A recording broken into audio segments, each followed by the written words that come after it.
What's up, guys? Jags Nation here to bring you my Week 6 game preview between the Jacksonville Jaguars and the Detroit Lions. Now, whether you want the Jaguars to win on Sunday and continue winning, or try to win, I should say, or lose out, aka tank for Trevor, the players and coaches, they want to win. So that should settle that debate. Now, as fans, do you want to lose on purpose or do you want to win? That's a discussion for a different video that I will talk about later on, maybe next week or so. But this coaching staff is under a lot of pressure, in my opinion, because I think Doug Marrone, if he loses on Sunday, there's a good chance he either gets fired Sunday night, Monday, or at the bye week. And same thing goes for Todd Wash. And also, these players are playing for next year. And what I mean by that, I mean for whoever the new coaching staff is going to be, the GM, or even playing for a new team, they are putting film out there. So they want to win. And like Chris Conley said the other day, yeah, the Jaguars are sitting at 1-4, but he's been on like 1-4, 1-5 teams where they ended up going on a winning streak and making the playoffs. Now, I'm not saying the Jaguars are going to do that, because the odds of that happening are very slim. There's a 99% chance that will not happen. But there's always that small chance that something clicks where they start winning games. But you never know. So I want to go ahead and get into my 3 things I think the Jaguars need to do, my 3 keys that the Jaguars need to do in order to beat the Detroit Lions. Now, when you look at this matchup, both teams are very similar. The first one is they both have 1 win. They struggle on defense tremendously. Jaguars more so in the past. Detroit Lions more so in the running game on defense, stopping the run. And also both coaches are on the hot seat. So it's definitely an intriguing matchup, and it's 2 bad teams facing each other. So someone's going to get a win, and you have fans on both teams saying we need to lose out on purpose to get a better draft pick. But guess what? The odds are there won't be a tie.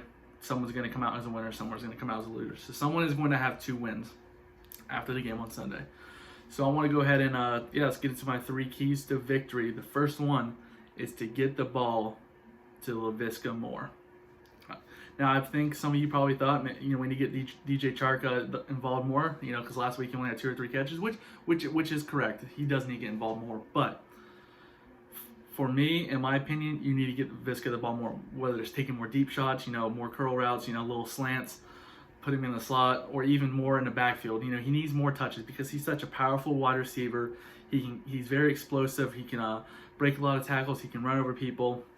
He has great hands, so you need to run him at Wildcat, throw some screens with him, take some deep shot slants, do a little bit of everything. I think you need to let him touch the ball at least 10 times, in my opinion, and that will probably put him between 70 and 100 total yards. I think they have done a great job utilizing him so far, but in my opinion, I think you need to utilize him even more, because when you start utilizing him even more, that's going to make people stop double covering DJ Chark, and DJ Chark's going to be able to take those. They'll be able to take those deep shots with DJ Chark more, when you have to worry about someone up in the slot and up close. And my number 2 key to victory is James Robinson. Last week, you only ran the ball with him 13 times after starting off very good running the ball. Yeah, you fell behind either like 10 points, maybe even less than that, and you stopped running the ball. So even if you're down by 10 points, even if you're down by 14, and you still got the whole 4th quarter, you can continue to run the ball because it's going to still work with play action. The defense still won't be like, they're just going to pass the whole time, so we don't want to worry about stopping the run, so they can play, more DBs. They don't have to worry about stopping the run. They can blitz if they want. So James Robinson is another key. I know I've been saying this for pretty much all year long, but in my opinion, he needs to get 20 to 25 carries, and he'll probably end up getting over 100 total yards again.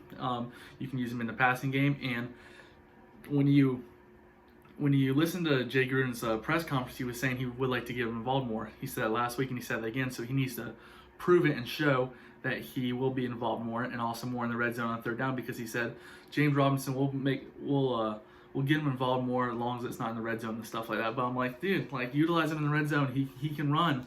So they definitely, if they're within the 20-25 yard line, you still need to utilize James Robinson. You don't need to bring Chris Thompson in. Even though Chris Thompson has done a few good things, with catching the ball and also pass blocking, but more so, James Robinson, I think, needs to be out there, needs to be out there longer, more so on 3rd downs, rather than Chris Thompson. So, and the 3rd and final thing is for Gardner Minshew. This is more so for Jay Gruden. Gardner Minshew can't be thrown 49 times a game. Like, it's just, no quarterback should. I know I said that last week, but he should not be thrown 49 times a game when you have a good running attack. I shouldn't say good, above average to good running attack right now. In some games it is, above average.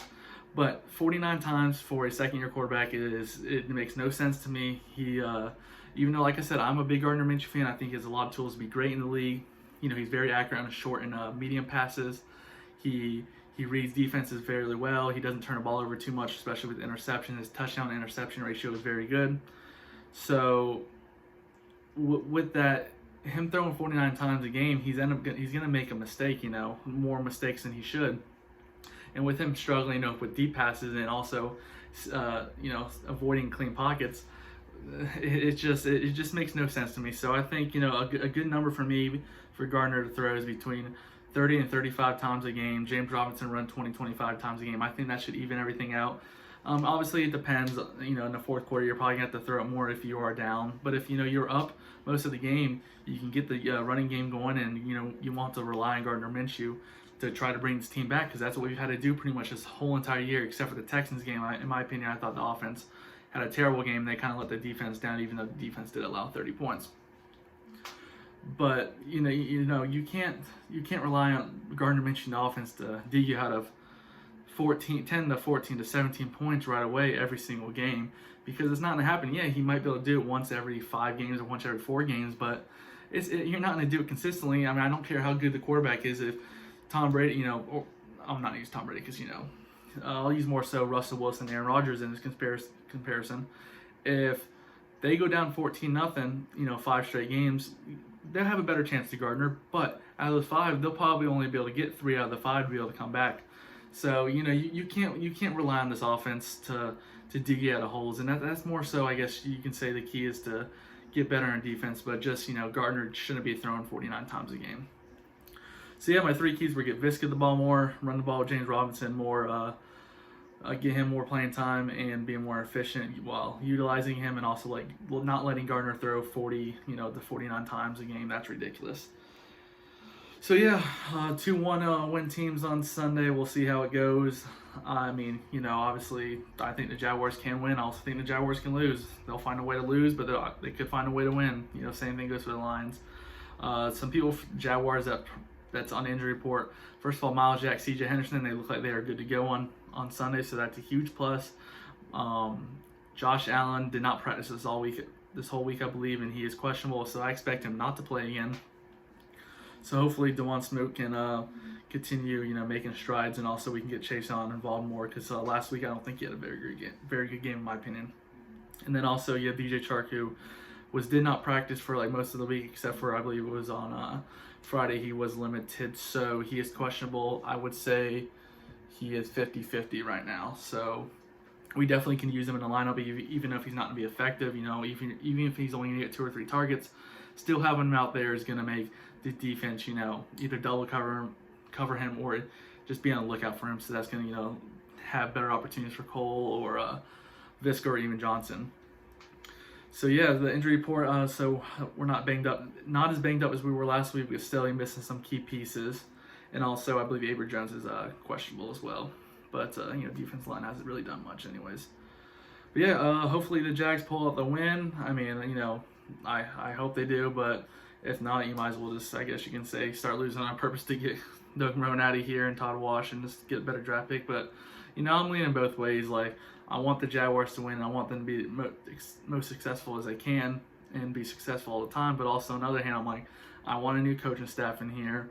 And I do want to see if Gardner is the answer. And if he's not, then obviously I would like to draft a quarterback in the first round. In order to do so, you probably have to be picking top 3, because the 2 people are obviously Justin Fields and Trevor Lawrence. But yeah, I'll get into that in a different video. I'll probably put the recap up either Sunday night, Monday, the latest Tuesday. I was a little bit late this week doing the preview video. Had some stuff going on with my MacBook, so I had to get that fixed, but that's all good now. But yeah, overall, I guess I'm looking forward to the game. Like I said, 2 bad teams playing. Hopefully Jags can pull out the win and maybe go on a win streak, but we will find out. Please subscribe and go Jags.